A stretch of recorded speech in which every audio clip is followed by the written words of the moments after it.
ক্ষমতা জি আপা। দখল, সে তো জবরদখল করছে, সে তো জি মানে আপা। জি। তার কোনো লিগালিটি নাই যে হচ্ছে উপদেষ্টা বলে আমাদের কোনো পদ নাই। জি আপা। যেভাবে সে ক্ষমতায় গেছে এটা তো মানে মানুষ খুন করে জি মেরে আপা। একটা সিচুয়েশন তৈরি করে তারপরে তো সে ক্ষমতায় গেল। জি জি আপা। জি জি। না তার আমরা উত্তর এগুলা, ছিল তো আমাকেই মেরে ফেলা। জি আপা, আমি আমরা জানি এগুলা না ঘটনাটা এগুলা আমরা বুঝে ইউরোপিয়ান পার্লামেন্টকে জানাবো, যেটা জানাচ্ছিও। আর তাছাড়া আমি তো পদত্যাগ করি নাই। জি আপা। আপা সবচেয়ে বড় কথা হচ্ছে যে, আমাদের কনস্টিটিউশনের আর্টিকেল 57 অনুযায়ী যেভাবে পদত্যাগ করতে হয় জি আপা। আমার কিন্তু সেভাবে পদত্যাগ করা হয়নি, এবং সে কিন্তু ওই জন্য 6 তারিখের জায়গায় 5 তারিখে নিয়ে আসলো। জি। আর 5 তারিখে নিয়ে আসার ফলে আমার আমার পক্ষে তখন এমন ভাবে চারিদিকে লোক ঘেরাও, আমি দেখলাম যে এখন যদি ফায়ার ওপেন করে আমার এখানে সিকিউরিটি, তাহলে শত শত লোকের লাশ পড়বে।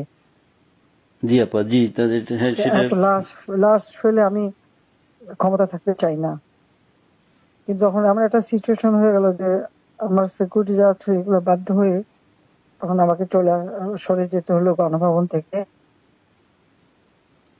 যার ফলে আমার বঙ্গভবনে যে মহামান্য রাষ্ট্রপতির কাছে আমার পদত্যাগপত্র জমা আমি দেইনি।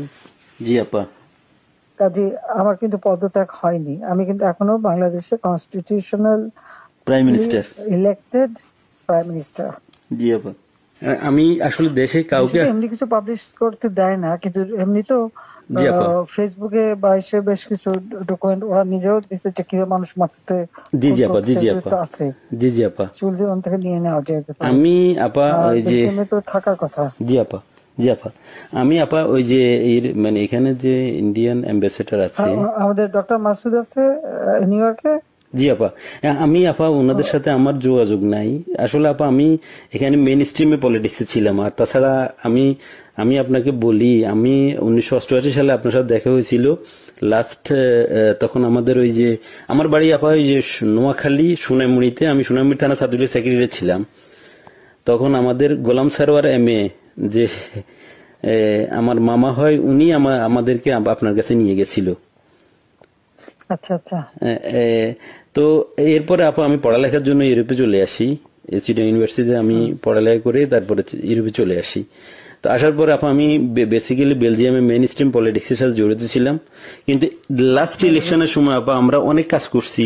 আমি আমার অর্গানাইজেশন, আমার একটা এনজিও আছে এখানে, একবারে ফুল প্লেজেন্ট আপনার লবি ফার্ম। আমরা প্রায় গত ইলেকশনের আগে, এর ইলেকশনের আগে আমরা প্রায় 180 জন এমপির কাছে আমরা চিঠি দিয়েছি যে কেন মানে বাংলাদেশ আওয়ামী লীগ গভর্নমেন্ট বাংলাদেশের প্রয়োজন।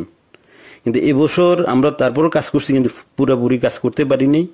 আর আসলে কারোর সাথে তেমন কেউ আমাদেরকে, ইভেন আমাদের যে এখানে প্রেজেন্ট অ্যাম্বাসেডর, আমি ওনাকে অনেকবার কথা বলার চেষ্টা করছি, উনি কখনোই আমাদেরকে অ্যাপয়েন্টমেন্ট দিত না।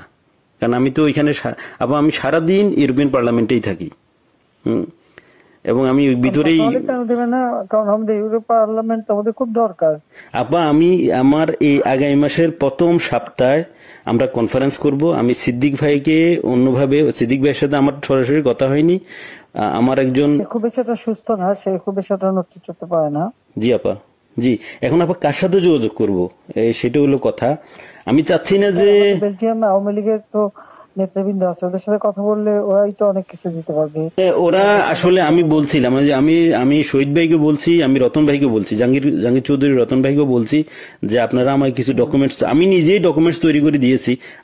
তারা আরো চায়, যেমন কিছু এমইপি আমাদের বন্ধু বান্ধব আছে, খুব মানে অনেক ভালো বন্ধু এমইপি, তারাও জানে। তো তারা আমাকে বললো যে তুমি আমাদেরকে আরো কিছু ডকুমেন্টস দাও, আমরা এটা নিয়ে কাজ করব। মানে আমরা প্রায় 15 জন এমপির কাছে চিঠি লিখেছি আপা। ইউটিউবের যুগ, জি আপা। ফেসবুকের যুগ, সবই তো পাওয়া যায় এখন। জি আপা। আমরাও যা জি। পাচ্ছি ওখান থেকে পাচ্ছি। আচ্ছা আচ্ছা আচ্ছা আচ্ছা। জি আপা।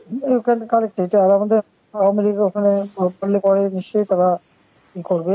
ওরা তো আমাদের সাথে আছে, উনি ইয়েরাও আছে, যেমন শহীদ ভাই। জি জি আপা। আর আমেরিকা থেকেও তো দেবে না কেন? আমেরিকাতে আপা আমি ওই যে মানে কারোর সাথে আমার যোগাযোগ নাই। কার সাথে যোগাযোগ করলে পাবো আপা? সিদ্দিক সাহেব তো আছেন, ওনারা ওই যে কয়দিন ব্যস্ত ছিল। সিদ্দিক সাহেব আছে, তারপরে আমাদের মোহাম্মদ আলী সিদ্দিক আছে, আমাদের যারা আওয়ামী লীগের নেতৃবৃন্দ যে কোনো একজনের পারলে তো ওখানে পাওয়া যাবে। আচ্ছা ঠিক আছে আপা, জি জি, আপনার ভালো আছেন তো আপনি?